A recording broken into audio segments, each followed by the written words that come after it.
Happy New Year to you all. Just in case you missed the news, here are some of the headlines that grabbed during the week. A 10-year-old girl, Jerzia Tyrrell, was shot and killed in her house on Fleet Street, Central Kingston, Thursday morning by gunmen whose arson attack was foiled by someone in the house. The gunmen fired several shots into the house, killing the little girl in downtown Kingston. Police have a man in custody and have named another as a person of interest. The killing continues. Now, the day following that, a curfew was imposed. Central Kingston is one of those police divisions where a short-lived state of emergency was imposed as a tool to hold down violence. It's represented in Parliament by Donovan Williams. Children are to return to school this week at all levels. So far, only some of the early childhood age group cohort and some of those at the primary school level have been going to classes. Among the secondary school age cohort, only those sitting exams this school year, the grades 11 and 13, and those doing practical labs have been going to school.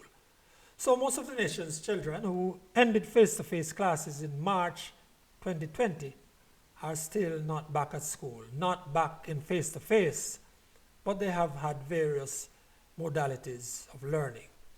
There is consensus that the loss in learning suffered by many hundreds of thousands of them will not be recouped, and that the nation will suffer for it for years to come. Now, more than 480 people were killed on the roads in traffic crashes in 2021. It's a lot of blood. That's the second highest number in nearly 20 years. And the year has started with 3 road deaths Saturday in St. Anne.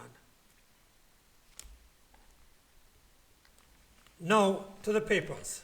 It's the first Sunday since the start of the year, so you would expect quite a few reflective articles and not much news. And there's a lot of looking ahead. The Gleaner talked to several influential people about their hopes for 2022, and they list them on their second page. Now, of course, among the wishes, less violence. Keith Duncan, the PSOJ chairman, makes a statement that can't be contested. He says, quote, "Tribal politics has accounted for a substantial part of our underdevelopment.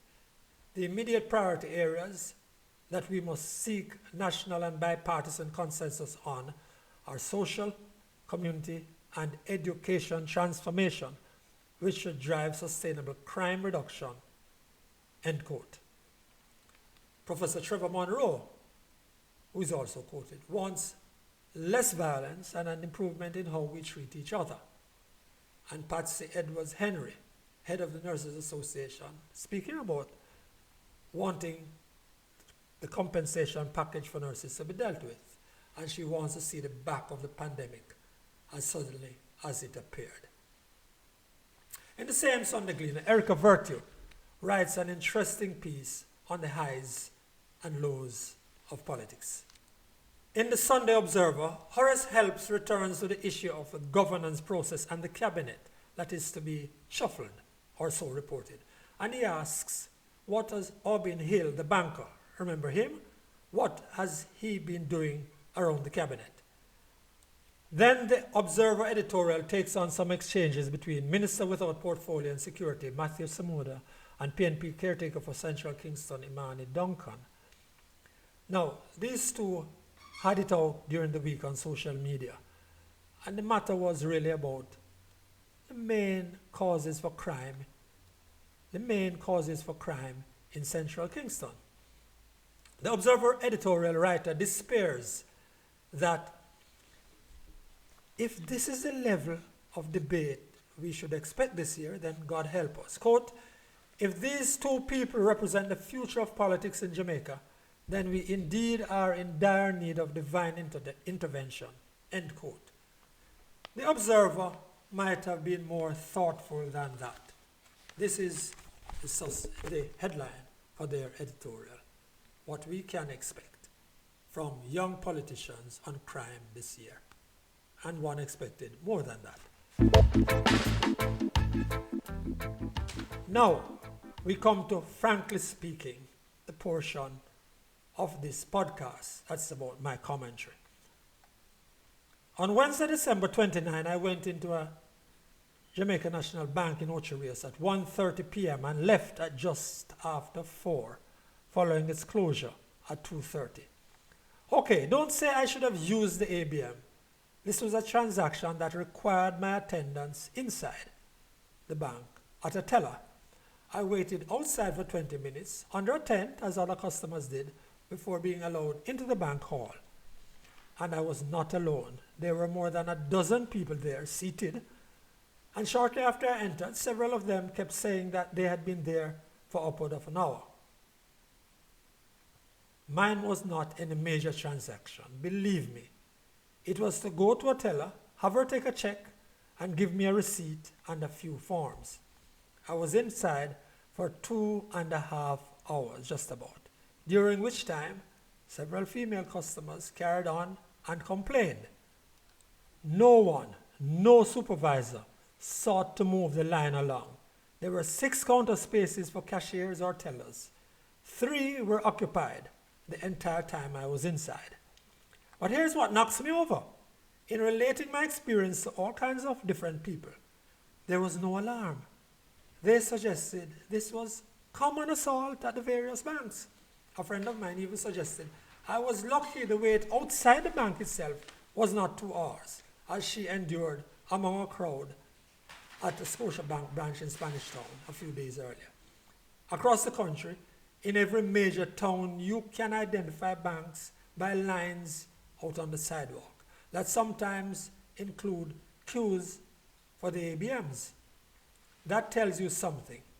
Apparently, it tells the bank management nothing.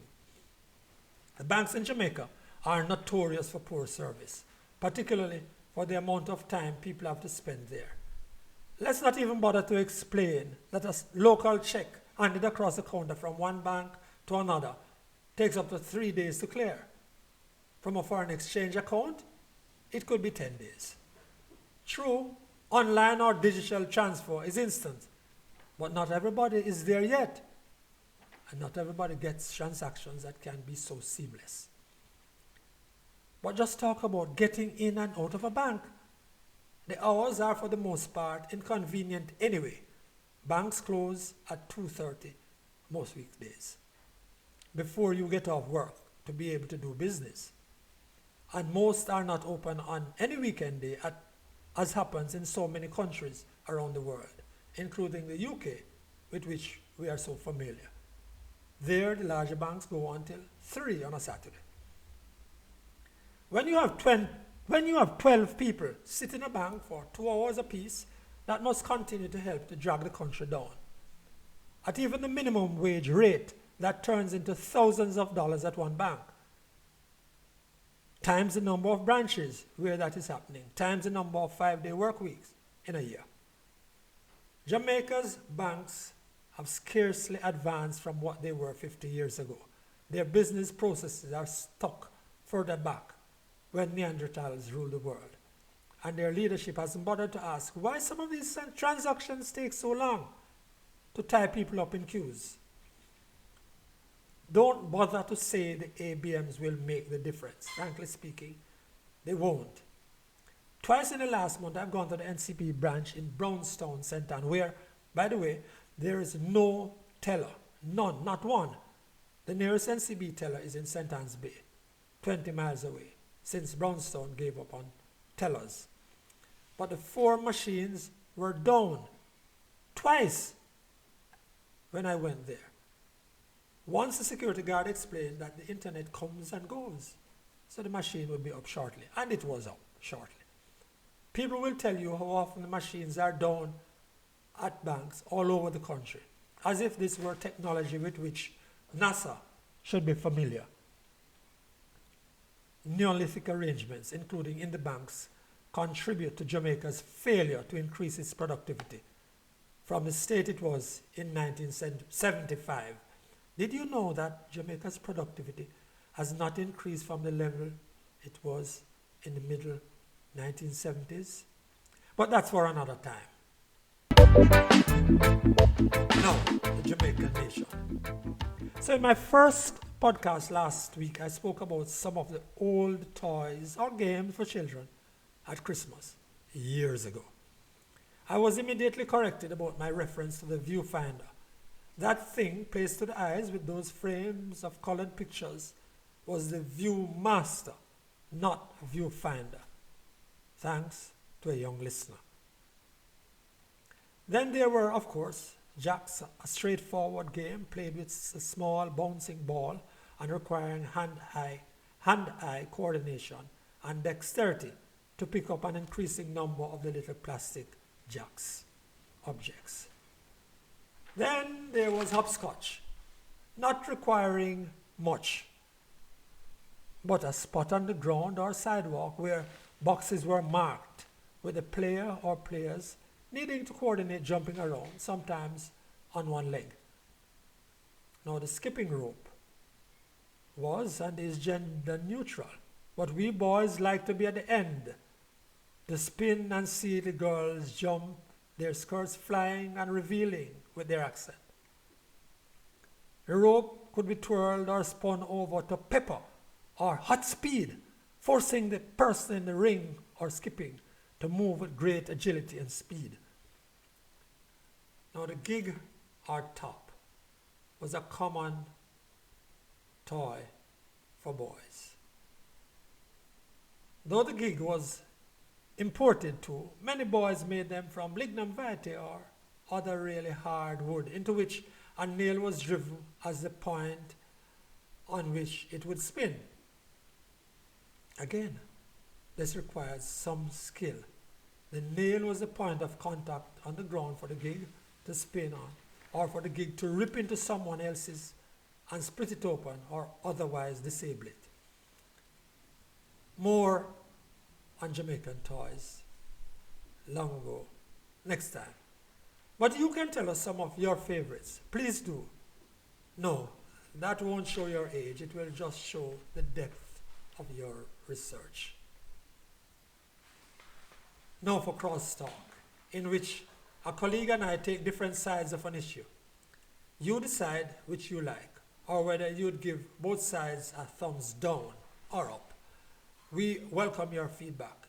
Here's Desmond Richards, journalist and businessman, on how the state deals with the poor.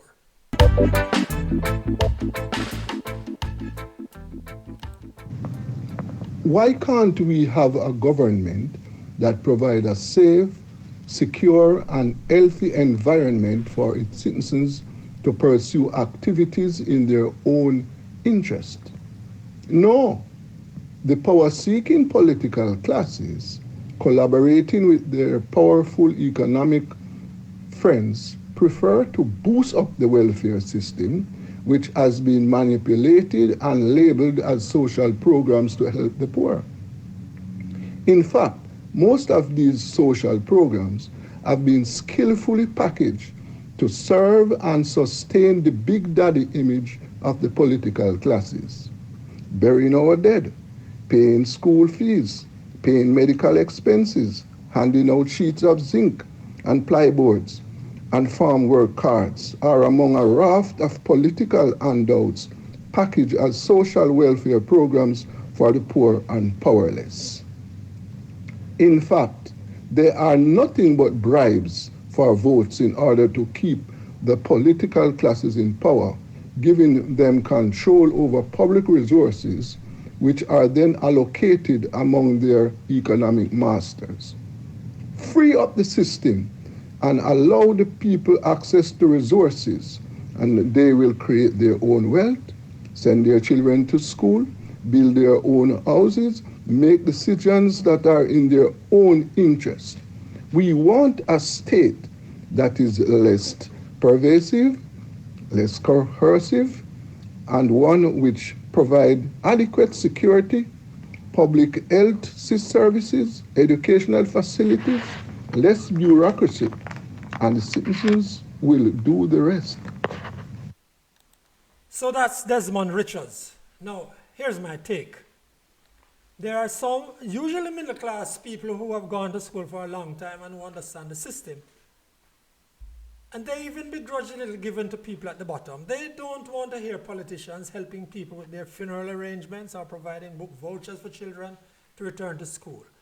They often pretend, as Richard says, that if you free up the resources, people will take care of themselves. That always assumes that people, the poor and undereducated, know how to get the resources and can compete with their more connected and better off citizens. For example, the system still provides a little Christmas and New Year work through some usually bushing and drain cleaning. Call it bolo work if you like. I'll be the first to admit that sometimes it's money down the drain, but tell me how else could those people be able to buy a few pounds of chicken and rice and a new pair of shoes for their children come Christmas? The state has to find a way to help the poorest, and the present arrangements are not perfect. But you'd have to ask, how else would you help the poor? The fact that some politicians gives me 2 chains of work doesn't mean I'm going to vote for him or even sell him my vote. Who would you have give out the money and farm work cards anyway? So now to looking ahead. What to look for this week? Expect hand-wringing over the murder rate and the high number of deaths due to traffic crashes. Nothing will change immediately, but you'll hear more calls for people to cooperate with the police, for road hogs to become angels, and for bikers to wear helmets. There will also be focus on the expected cabinet shuffle, though I doubt that it will come this week. Keep your eyes focused and the ears peeled about the issues with getting children back to school. Oh yes, there will be and there is agreement that face-to-face is best and that the learning loss is high. But as to whether they should all return now, issues to do with vaccination of the adults and spread of COVID-19 among children, that's another matter entirely.